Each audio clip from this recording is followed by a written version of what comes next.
Yo, what's up mga kumbate? Balan dito tayo ngayon sa Barangay Tagapa kung saan mag-install tayo ng solar panel. Bali ngayon, ipapakita ko sa inyo yung mga kailanganin at ano yung mga gagawin. So tara, umpisa na natin. Let's go. Okay, ito.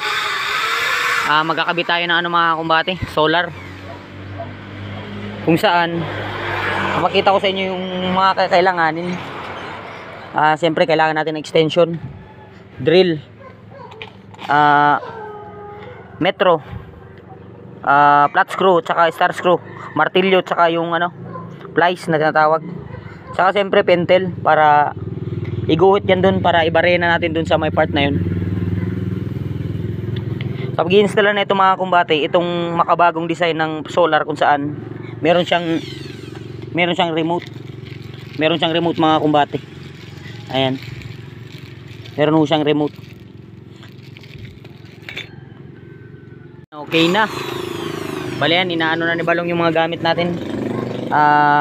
Nagliligpit na ho tayo. Bali dito yung control niyan mga kumbate kung pero ngayon sinet up ko na yan na pagdating ng umaga, kusa siyang mamamatay. Pag dating ng gabi, kusa siyang iilaw. Basta nakaset up yan dito mga kumbate. Ayan. Bali ngayon kukusa na lang siyang mamamatay niyan kasi nga nakaset up na yan. Ayan, makabagong solar yan mga kumbate.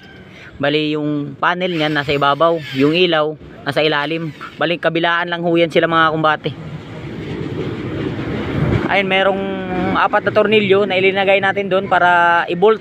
Bali naka-bolt yan mga kumbate. Ayun yung linagay natin doon sa part na yun. Men, bali ligpit na kami. Ligpit namin ng gamit kung saan tapos na. Bali ito turn over ko na lang to kay madam, para kung sakaling gamitin sila yung gagamit nito.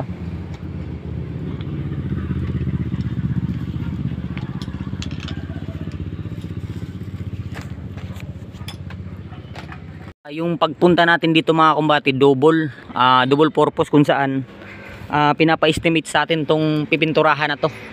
Bali tayong tatapos nito.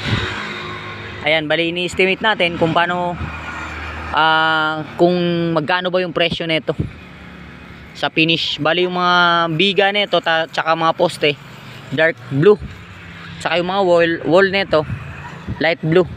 Bali ngayon inano natin, ini-estimate ko kung paano, kung siyempre yung mga gantong klaseng simbahan, hindi naman yan pwede na mahalan natin yung pag-aano sa kanila, pagka-presyo. Dapat sa tamang-tama lang po, na sakto-sakto lang po. Ayan. Bali yan, yung nito, finish nito. Ayan, pumayag naman ho sila na ganoon yung presyo. Bali mura lang ho mga kumbate yung hindi ko na ho sasabihin, basta yung presyo ko dito sa pagbibintura dito mura lang. Bali ito, hindi kami yung nito, primer nito. Bali ulitan natin to mga kumbate kasi nga hindi ho pantay yung ibang part. Ito dito puting puti na ho, pagdating dito manipis lang ho yung primer, kaya ulitan natin yan ng pintura para ma-achieve natin yung saktong pagpintura.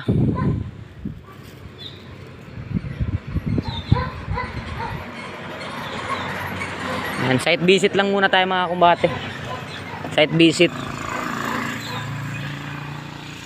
Hanggang nun lang. Maraming salamat.